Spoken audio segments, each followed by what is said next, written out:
अब हम देखते हैं गाइडलाइंस फॉर सेफ ड्रिंकिंग।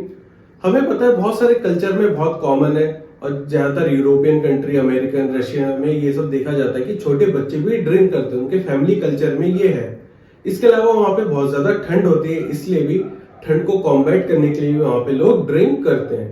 तो अगर गाइडलाइंस की बात करें तो सिंपली कम ड्रिंक करना चाहिए, ड्रिंक करके ड्राइव नहीं करना चाहिए। इसके अलावा अगर आप कोई ऐसा ड्रग ले रहे हैं जिससे अल्कोहल का इंट्रैक्शन हो सकता है तो उस टाइम हमें अल्कोहल नहीं लेना चाहिए।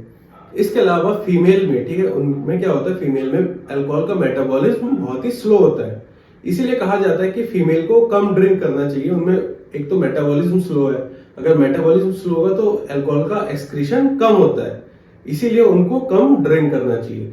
तो ये कुछ जनरल हमारे गाइडलाइंस है सेफ ड्रिंकिंग के लिए।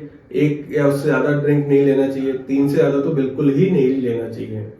अब अगर टॉक्सिसिटी की बात करें तो यहाँ पे टॉक्सिसिटी को मेजरली 3 टाइप में डिवाइड किया गया है।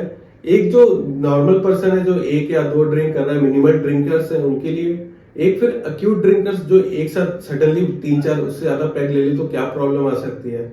इसके अलावा जो क्रोनिक ड्रिंकर्स है जो लॉन्ग टाइम से ड्रिंक करते हैं तो उनमें क्या प्रॉब्लम आती है। तो जो एक मिनिमल ड्रिंकर है जो 1 या 2 पैग ले रहे हैं तो उसमें कभी कभी देखा गया है कि सुबह उठ के डिजीनेस, हेडेक, इसके अलावा हैंगओवर देखा गया है। तो हैंगओवर होता है कैसे, पहले थोड़ा हैंगओवर के बारे में जानते हैं।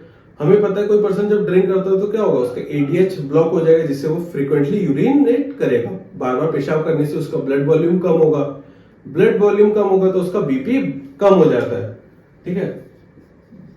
ब्लड कम होगा तो बीपी भी कम हो गया। अब बीपी कम होगा तो यहाँ पे क्या हुआ, ऑक्सीजन का लेवल कम हो जाएगा। ब्लड कम हो गया तो ऑक्सीजन कैरिंग कैपेसिटी भी कम हो गई, ठीक है। इसके साथ ऑक्सीजन कम हो जाता है। अब ये ब्लड प्रेशर मींस ब्रेन में हमारे ब्लड सप्लाई कम हो गया, ऑक्सीजन सप्लाई कम हो गया, इसके वजह से हमारे ब्रेन में डिजीनेस वगैरह रहता है, ठीक है। हेडेक, डिजीनेस, चक्कर आता है, अच्छे से देख नहीं पाते, तो ये हमारे ब्रेन तक सप्लाई कम हो जाएगा इसका, जिसकी वजह से हैंगओवर होता है। तो इसको ओवरकम करने के लिए आपने देखा होगा कि जिन जो दारू पीते उनको कहते हैं कि जो नींबू नमक चाटो, ठीक है। नींबू नमक से क्या होगा, यहाँ पे होता है हमारा सॉल्ट, मेन जो होता है वो सॉल्ट होता है जिसमें सोडियम होगा, ठीक। ये सोडियम की प्रॉपर्टी होती है, ये वाटर को एब्जॉर्ब करके रखता है, अपने अंदर बांध के रखता है। इसीलिए आपने देखा होगा जो बीपी के पेशेंट होते हैं उनको कहा जाता है कि आप कम नमक लीजिए। सोडियम क्या करता है, इसकी एबिलिटी है वो वाटर रिटेन करके रख सकता है, तो यहाँ पे वाटर रिटेंशन होगा। अब वाटर रिटेंशन होगा तो हमारा ब्लड वॉल्यूम बढ़ जाएगा। ब्लड वॉल्यूम बढ़ेगा तो बीपी भी नॉर्मल रहेगा। इस कंडीशन में ऑक्सीजन भी प्रॉपर सप्लाई होगा तो हमारे ब्रेन में ऑक्सीजन, ब्लड प्रेशर का प्रॉपर मेंटेन रहेगा और हैंगओवर नहीं होगा। इसीलिए अगर कोई पर्सन ड्रिंक करता है तो अगर थोड़ा बहुत कुछ खा ले सॉल्टी चीज तो उसमें अगले दिन हेडेक नहीं होता। अब अगर टॉक्सिसिटी की बात करें, ये हमारा एक मिनिमल हो गया। मिनिमल पर्सन में क्या हो रहा है, minimal drinkers,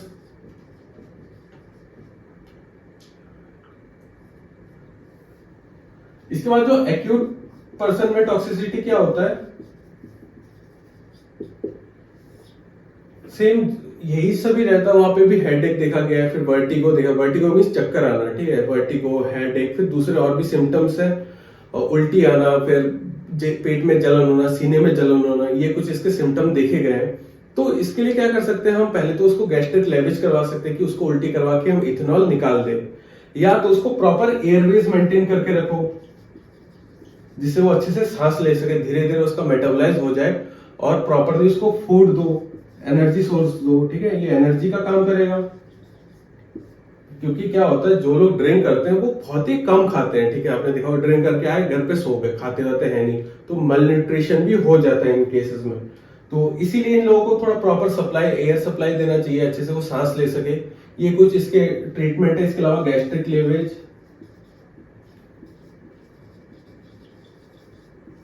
gastric lavage means पेट साफ करवा देना, या तो हम उसको उल्टी करवा सकते हैं या एक्टिवेटेड चारकोल वगैरह देके जिससे वो अल्कोहल एब्जॉर्ब हो सके। तो ये एक्यूट टॉक्सिसिटी हो गया। इसके बाद आता है हमारा क्रोनिक टॉक्सिसिटी।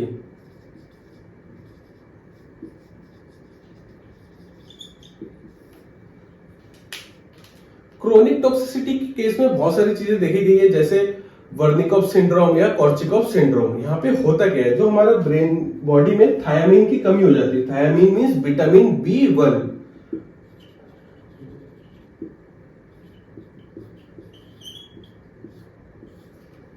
ये विटामिन B1 की वजह से हमें बहुत सारे सिंड्रोम देखे जाते हैं। हमारा जो ब्रेन है उसका साइज श्रिंक हो जाता है। कॉर्चिकोव सिंड्रोम, ये कुछ सिंड्रोम है जिसको लिखते हैं, ठीक है। तो कॉर्सिकोव सिंड्रोम या वर्निकोव सिंड्रोम, ये दो टाइप के सिंड्रोम है जो थायामीन या विटामिन B1 की कमी से होता है। यहाँ पे देखा गया है कि जो हमारा ब्रेन का नॉर्मल साइज है, ठीक है, ये मान लो अगर नॉर्मल साइज है, तो यहाँ पे धीरे धीरे श्रिंकेज देखा गया है। ये दो हेमिस्फेयर है, इनके बीच में धीरे धीरे गैप प्रोड्यूस होना स्टार्ट हो जाता है। इसके अलावा हमारे ब्रेन के जो भी न्यूरॉन है वो भी डैमेज होना स्टार्ट हो जाता है। इसके अलावा मल न्यूट्रिशन, ठीक है, लॉन्ग टाइम से कोई पर्सन अगर प्रॉपरली खाएगा नहीं तो क्या होगा, मल न्यूट्रिशन होगा। फिर लिवर डिजीज, इसके अलावा बहुत ज्यादा हाइपरटेंशन। तो ये कुछ चीजें, ये सारी चीजें आप अपने खुद से भी देख सकते हैं। आसपास के एनवायरनमेंट को देख के भी आप पता कर सकते हैं कि एक पर्सन में क्या दिक्कत होती है। जो पर्सन डेली ड्रिंक करता है उसके मसल बहुत ही कमजोर हो जाता है, बहुत ही पतला हो जाता है, ठीक है। तो ये कुछ इसके साइड इफेक्ट है, आप देख सकते हैं। और जो ये चैप्टर है, ठीक है, ये चैप्टर पूरा आपके आसपास से रिलेटेड है। आप जनरल में भी एक सोच के भी पूरी फार्माकोलॉजिस्ट की बना सकते हैं कि आसपास कोई पर्सन जो ड्रिंक कर रहा है उसमें क्या हो रहा है, जो ड्रिंक नहीं करता उसमें क्या इफेक्ट है। बहुत ज्यादा आपने देखा होगा जो ड्रिंक करते हैं उनमें अचानक से बहुत ज्यादा भूख लगती है, बट लॉन्ग टाइम में वो कुछ खाते ही नहीं है। बहुत ज्यादा ड्रिंक किया तो स्टार्टिंग में मॉडरेट ड्रिंक पे तो ठीक है, एक दो कुछ रोटी वोटी उसके साथ कुछ खा लेते हैं, चखना वगैरह। बट जो पर्सन रेगुलर हाई ड्रिंक कर रहा है, ठीक है, 4-5 पैग लगा के वो तो आगे सो जाता है, कुछ खाता ही नहीं है। तो उससे उसकी बॉडी पे नेगेटिव असर भी होता है। तो इसके बारे में लिखते हैं, टॉक्सिसिटी और जो हमारा गाइडलाइंस है इनके बारे में लिखते हैं।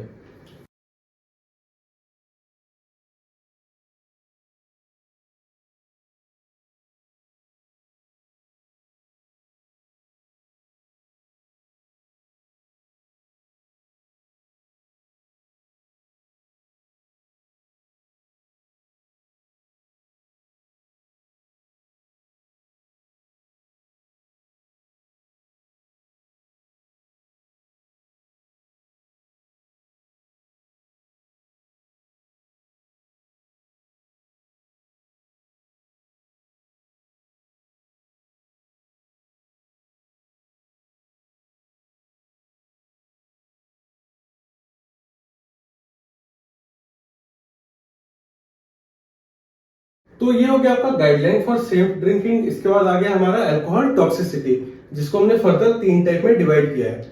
तो इसको आप नोट कर लीजिए। इसके बाद हम देखेंगे अल्कोहल विड्रॉल सिम्टम के बारे में। अल्कोहल विड्रॉल सिम्टम क्या होता है, जब किसी पर्सन को अचानक से हम अल्कोहल देना रोक दे, ठीक है, जो लंबे टाइम से ड्रिंक करता है, अगर उसको अचानक से हम बोले कि तुम कल से ड्रिंक नहीं करोगे, तो क्या क्या सिम्टम आते हैं और उसको हम कैसे ट्रीट कर सकते हैं, तो इसको आप नोट कर लीजिए।